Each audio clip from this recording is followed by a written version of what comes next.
Yes, students. So all of you see basically जो frequency है that we yes good afternoon to all of you students. Myself Vijay Singh and I am your science teacher. We are discussing chapter number 13 frequency and this chapter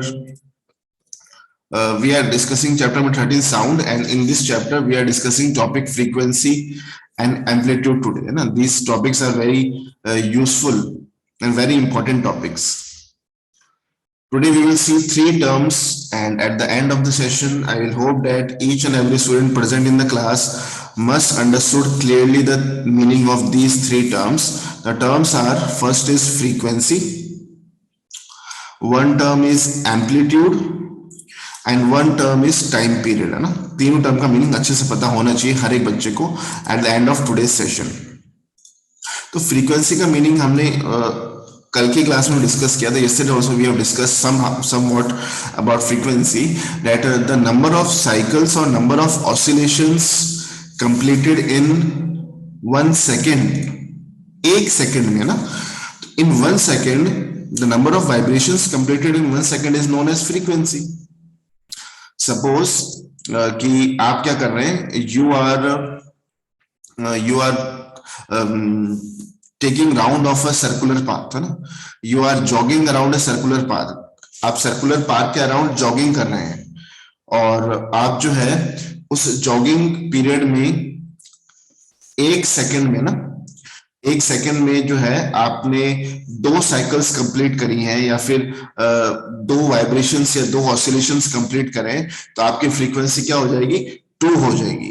so the number of oscillations और number of vibrations completing in 1 second is known as frequency. अभी oscillation of frequency क्या होता है, oscillation क्या होता है, that we have discussed in earlier also. Oscillation क्या होता है, एक पीरियोडिक मोशन है, पीरियोडिक मोशन इन विच जो object perform at to and fro motion और बैक एंड फोर्थ मोशन. जैसे कि आपने पेंडुलम क्लॉक देखा होगा ना.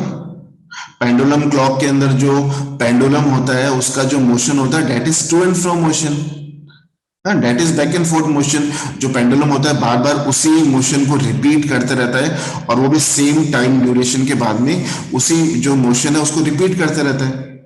तो ऐसे मोशन जो एक पर्टिकुलर टाइम के बाद में रिपीट होते हैं उन्हीं मोशंस को हम ऑसिलेटरी मोशंस कहते हैं. Those motions which repeat them after a particular interval of time is known as oscillatory motion. तो जितने ऑसिलेशंस एक सेकंड में कंप्लीट होंगे वो बच्चों क्या हो जाएगा, that will be the frequency. Okay, and how you calculate the frequency? You have to divide the number of oscillations by time. Like frequency का अगर मैं फॉर्मूला लिखना चाहूँ ना, फ्रीक्वेंसी को अगर हम एफ से डिनोट करें तो फ्रीक्वेंसी का फॉर्मूला आप किस तरह से लिखेंगे, नंबर ऑफ ऑसिलेशंस, लाइक जितने ऑसिलेशंस कंप्लीट हो रहे हैं, जितने वाइब्रेशंस कंप्लीट हो रहे हैं, तो number of oscillations divided by time taken. जितना टाइम लिया है पूरे ऑसिलेशंस को कंप्लीट करने में उससे डिवाइड कर देंगे, that will be the answer of frequency. And the unit of frequency is hertz. The unit of frequency is hertz. Like अगर frequency का आंसर अगर 2 आ रहा है तो 2 के आगे क्या यूज करेंगे, 2 hertz. या फिर अगर frequency का आंसर आपका 10 आ रहा है तो 10 के आगे आप क्या यूज करेंगे, 10 hertz. तो hertz is the unit of frequency. How you calculate the frequency? You have to divide the number of oscillations by the time taken. जैसे कि यहाँ पे क्वेश्चन लिखा हुआ है ना कि if an object oscillates 20 times in 1 second, what will be its frequency? अगर एक ऑब्जेक्ट 20 ऑसिलेशंस को कंप्लीट कर रहा है एक सेकंड में तो उसकी फ्रीक्वेंसी क्या हो जाएगी, it's frequency will be 20 oscillations कर रहा है 1 सेकंड में, तो 20 को 1 से डिवाइड करेंगे तो क्या आंसर आएगा, 20 आएगा. So the frequency will be 20 hertz. The frequency will be 20 hertz. I hope it is clear to all of you ना. फ्रीक्वेंसी कॉन्सेप्ट क्लियर हो गया होगा. फ्रीक्वेंसी के जस्ट अपोजिट होता है टाइम पीरियड. फ्रीक्वेंसी के जस्ट अपोजिट क्या होता है बेटा, time period. Very very important again. थोड़ा ध्यान से सुनेंगे और कंफ्यूज नहीं होंगे. Don't get confuse between frequency and time period. Now what is the meaning of time period? The time taken to complete one oscillation. The time taken to complete one oscillation is known as time period. Are you getting my point? एक oscillation को complete करने में जितना time लगता है उसी को हम क्या बोलते हैं? टाइम पीरियड बोलते हैं. The time taken to complete one oscillation or one vibration is known as time period.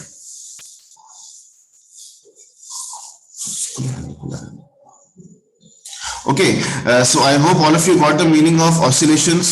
Sorry, all of you got the meaning of frequency and time period. The unit of time period. Time period की unit क्या होगी? Time period की unit होती है seconds. Time period की unit क्या होगी? Second. मतलब एक सेकंड में कितने oscillations complete हो रहे हैं, है ना? एक सेकंड में कितने ऑसिलेशंस कंप्लीट हो रहे हैं, तो वो तो हो जाएगा फ्रीक्वेंसी. एक सेकंड में कितने ऑसिलेशंस कंप्लीट हो रहे हैं, वो तो फ्रीक्वेंसी हो जाएगा. और एक ऑसिलेशन में कितना टाइम लग रहा है कंप्लीट होने में, उसको हम क्या बोल देंगे? टाइम पीरियड बोल देंगे ना. थोड़ा सा सिमिलर है, कंफ्यूज नहीं होना है, बहुत ही सिंपल सा है, तो ध्यान में रखेंगे. जैसे कि एक सेकंड में कोई ऑब्जेक्ट जो है 10 ऑसिलेशंस परफॉर्म कर रहा है. एक सेकंड में कितने ऑसिलेशंस परफॉर्म कर रहा है बच्चों? 10 ऑसिलेशंस परफॉर्म कर रहा है. Then what will be the frequency? The frequency will be 10 hertz, है ना. फ्रीक्वेंसी कितनी आ जाएगी? 10 हर्ट्ज, क्योंकि एक सेकंड में 10 ऑसिलेशंस परफॉर्म कर रहा है, तो that is the frequency. The number of oscillations completed in 1 second. Now what will be the time period? Time period कितना होगा? अगर एक सेकंड में 10 ऑसिलेशंस कर रहा है, तो एक ऑसिलेशन को कंप्लीट करने में कितना टाइम लगेगा, ना. एक ऑसिलेशन कंप्लीट करने में कितना टाइम लगेगा, उसको आप इजीली कैलकुलेट कर सकते हो. तो एक ऑसिलेशन को कंप्लीट करने में जितना टाइम लगेगा, that will be the meaning of time period. The time taken to complete one oscillation or one vibration is known as time period. So I hope these two terms are very clear to all of you. And the third term that we have to clear and that we have to understand is amplitude. So क्या बोलेंगे? Amplitude बोलते हैं बच्चों, ना. क्या बोलेंगे? देखो, what is the meaning of amplitude? Now I will show you one diagram. With the help of diagram, it will be much clear to you. देखो, all of you can see the diagram of the wave which I am highlighting. जिसको थोड़ा सा highlight कर रहा हूँ. क्या ये diagram आप सभी को दिख रहा है बेटा? I hope this diagram is very visible to all of you, है ना. तो इस डायग्राम में सपोज देखो, ये वेव है ना. दीज आर द ऑसिलेशंस और these are the vibrations. Vibration इस तरह से ट्रेवल करती है. साउंड के जो वेव्स होते हैं वो इसी तरह से ट्रेवल करते हैं एक जगह से दूसरी जगह पर. लाइक ये सोर्स है ना, ये सोर्स है. यहां से लेकर जहां भी साउंड को पहुंचना है, तो sound will travel just like this. Sound के जो वेव्स हैं इसी तरह से ट्रेवल करेंगे. नाउ ऑसिलेशंस का मीनिंग क्या होगा? सॉरी, एम्पलीट्यूड का मीनिंग क्या होगा? तो जो मीन पोजीशन है, मीन पोजीशन से जो मैक्सिमम डिस्टेंस होगा travelled by the particles during its motion is known as amplitude, है ना.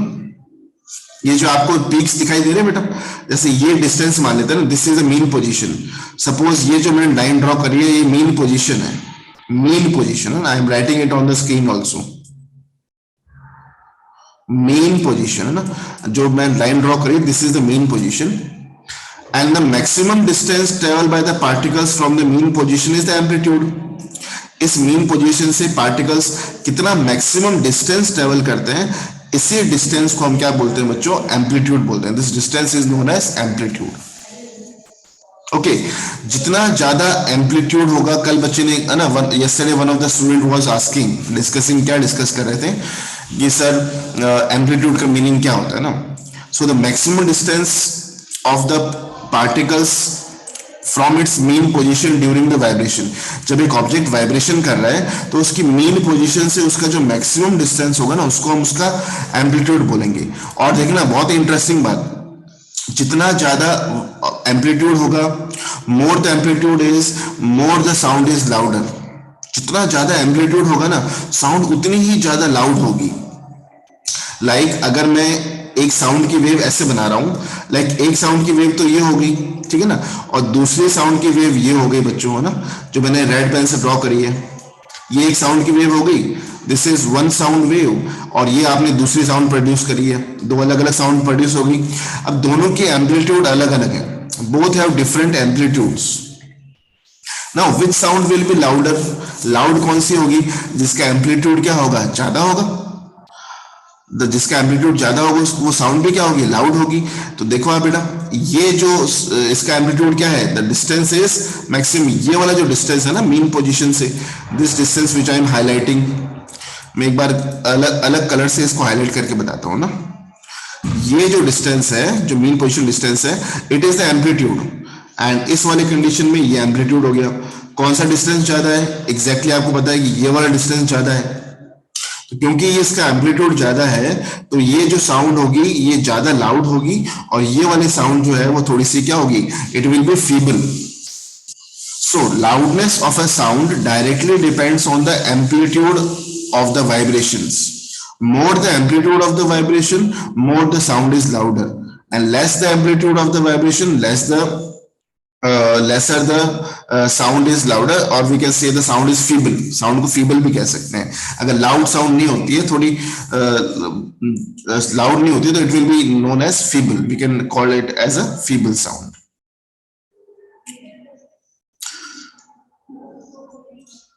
Yes, all of you. Yes, so there are two main important properties of sound, है ना? We have to discuss two main important properties of sound. What are the two main important properties of sound? All of you see, one is loudness and one is pitch. No, one is loudness and one is pitch. All of you see, there is one activity is also discussed. All of you can see the activity 13.11, loudness and pitch. Now what you have to do in this activity, very simple activity, and you can easily perform at your home and understand the meaning of vibration and the sounds and loudness. What you have to do, take a metallic tumbler and a tablespoon. Okay, like आपको ये metallic glass दिख रहा है बेटा, tumbler दिख रहा है आपको, इस तरह से मेटेलिक स्टील का बना हुआ जो अपने घर में जो ग्लास अवेलेबल होता है ड्रिंकिंग वाटर के लिए, that is enough. Now what you have to do, strike the tablespoon gently at the bottom of the brim of the tumbler. Now आपको धीरे से उस पे स्पून से, टी स्पून से उसको स्ट्राइक करना है। तो आप क्या देखेंगे, the sound will be produced, definitely sound produce होगी, and you can if you will touch the glass very gently, you can feel the vibrations also. तो यहां से क्लियर होता है कि जब vibrations produce होते हैं तो sound produce होता है। Let's see इस एक्टिविटी में और क्या है परफॉर्म करने के लिए। Hear the sound produced. Now bang the spoon on the tumbler and hear the sound produced again. Is the sound louder when the tumbler is struck hard? तो पहले आपको क्या करना है, दो केस करने हैं आपको। फर्स्ट वाली कंडीशन में आपको स्पून को धीरे से टम्बलर पे स्ट्राइक करना है, तो उस टाइम साउंड धीरे प्रोड्यूस होगी, और फिर उसको जोर से स्ट्राइक करना है तो उसमें साउंड ज्यादा प्रोड्यूस होगी। तो जिसमें आपने उसको जोर से स्ट्राइक किया है उसमें साउंड का जो एम्पलीट्यूड है वो क्या है, ज्यादा है। The sound is louder. Why the sound is louder? Because the vibrations have more amplitude. In the first case, why the sound was feeble? Because the amplitude of the vibration was less. Okay, जो energy जो transfer की थी आपने first वाले case में कम energy transfer की थी तो एम्पलीट्यूड भी कम था। सेकंड वाले केस में आपने ज्यादा एनर्जी ट्रांसफर करी तो एम्पलीट्यूड भी ज्यादा आ गया ना। This is how you can connect both the terms. Now suspend a small thermocol ball touching the rim of the tumbler. Vibrate the tumbler by striking it. See how far the ball is displaced. The displacement of the ball is measure of the amplitude of vibration of the tumbler. Now see all of you see. आप सोच रहे हैं sir ये बीच में जो है thermocol ball कहां से आ गया ना। All of you see the diagram again. All of you see the figure 13.17 है ना। All of you see the figure 13.17. ये हमारा टम्बलर है, ठीक है, और ये हमने किसी ऐसे धागे से थर्मोकॉल की बॉल को यहाँ टांग दिया है। नाउ हम क्या करेंगे, स्पून से स्ट्राइक करना है टम्बलर को जोर से। तो आप देखेंगे ये यहाँ से वाइब्रेट होना स्टार्ट हो जाएगा, ठीक है ना, और जब वाइब्रेट होगा तो ये वाइब्रेशंस इस थर्मोकॉल की बॉल पर भी ट्रांसफर होंगी, और ये थर्मोकॉल की बॉल इस तरह से पीछे जाएगी और फिर ये वापस आएगी, देन अगेन ये थोड़ा पीछे जाएगी फिर वापस आगे आएगी। तो ये जो है जो थर्मोकॉल की बॉल है, इट विल स्टार्ट वाइब्रेटिंग, ये जो मोशन होगा इसका वाइब्रेशन मोशन स्टार्ट हो जाएगा। जितने जोर से आप स्ट्राइक करेंगे स्पून से उतना ही ज्यादा ये जो है वाइब्रेशन शो करेगा, उतना ही पीछे की तरफ ट्रेवल करेगा। तो ये जो डिस्टेंस है, जो थर्मोकॉल बॉल मैक्सिमम डिस्टेंस जहां तक पीछे जा रही है बच्चों, इसी को तो हम एम्पलीट्यूड बोलते हैं ना। जिन बच्चों को एम्पलीट्यूड नहीं समझ में आया ना, तो ये लास्ट चांस है, एक बार इजीली समझ लो एम्पलीट्यूड का मीनिंग क्या होता है। देखो, हमने स्पून से टम्बलर को स्ट्राइक किया, टम्बलर वाइब्रेट करना स्टार्ट कर देगा, ठीक है। अब ये वाइब्रेशन जो टम्बलर से पास होंगी थर्मोकॉल बॉल पे, क्योंकि थर्मोकॉल बॉल जो इससे टच हो रही है, अब ये जब वाइब्रेट करना स्टार्ट करेगा तो ये पहले इस तरह से पीछे जाएगा और फिर ये वापस आगे आएगा, फिर ये वापस पीछे जाएगा और फिर वापस आगे आएगा, ठीक है। बार बार इस तरह से मोशन होगा, तो ये मोशन कौन सा हो गया, वाइब्रेशन मोशन हो गया। तो इसकी जो फर्स्ट वाली जो पोजीशन थी, इससे इसने मैक्सिमम डिस्टेंस कितना ट्रेवल किया पीछे की तरफ, that distance is known as the amplitude. जितना जोर से आप स्ट्राइक करेंगे स्पून से, इसका एम्पलीट्यूड उतना ही ज्यादा होगा। जितना ज्यादा एम्पलीट्यूड होगा साउंड भी उतनी ही लाउड प्रोड्यूस होगी। Are you getting my point, what I am trying to explain, है ना। जितना ज्यादा एम्पलीट्यूड होगा उतनी साउंड ज्यादा लाउडली प्रोड्यूस होगी, है ना। So this is how the loudness and the amplitude are connected to each other. आपको हमेशा ध्यान में रखना है कि जो लाउडनेस होती है साउंड की, वो एम्पलीट्यूड से डिपेंड करती है ना। जैसे कि अगर मैं जब सॉफ्टली बोल रहा हूं आपकी क्लास में, जैसे सपोज करो कि आपकी क्लास में आपके जो सर पढ़ा रहे हैं आपको ना, वो पढ़ा रहे हैं, तो जब वो सॉफ्टली बोलते हैं, आपको सॉफ्टली बोल रहे हैं, तो वो जो साउंड प्रोड्यूस कर रहे हैं उनके वाइब्रेशंस का एम्पलीट्यूड थोड़ा कम है। और जब सर आपको डांटते हैं या फिर सर लाउडली बोलते हैं, तो उस टाइम क्या होता है, उस टाइम उनके द्वारा जो प्रोड्यूस जो वाइब्रेशंस है उनका एम्पलीट्यूड बहुत ज्यादा होता है। It is also with you also, everything which is producing the sound, the loudness of the sound directly depends on the amplitude of the vibration. More the amplitude of the vibration, more the sound is loud, and vice versa. Okay students, I hope this topic is clear to you, है ना। Enough discussion we have done on this. I hope जिस तरह से मैंने आपको समझाने की कोशिश की है, आपको भी सेम उसी तरीके से ये टॉपिक समझ में आ गया होगा। Yes, there is one more quality of sound, there is one more property of sound that we have to discuss, and this property is known as pitch. This property is known as pitch of the sound. Now, जैसे जिस तरह से loudness जो है वो amplitude of vibration पे depend करती है, उसी तरह से जो साउंड होता है उसका जो पिच होता है, that depends on the frequency of the vibrations. जितनी ज्यादा फ्रीक्वेंसी होगी वाइब्रेशन की, उतना ही ज्यादा क्या है साउंड का पिच होगा। और पिच का मतलब क्या है कि मैंने आपको बताया था पहले भी कि pitch, if the pitch of the sound is high, तो साउंड क्या है, थोड़ी सी तीखी होगी, है ना, थोड़ी सी श्रिल साउंड होगी। श्रिल साउंड जैसे कि गर्ल्स की होती है ना, गर्ल्स की आवाज होती है, वुमेन्स की जो आवाज होती है, या जब छोटे बच्चे रोते हैं ना, when the small babies are crying, they produce the sound which is very high pitched sound, shrill sound. So the frequency is very high at that time. So as the loudness is connected to the amplitude, as the loudness is connected to the amplitude, similarly the frequency is connected to the pitch of the sound. Okay students, so that's it. I hope this topic is clear to all of you.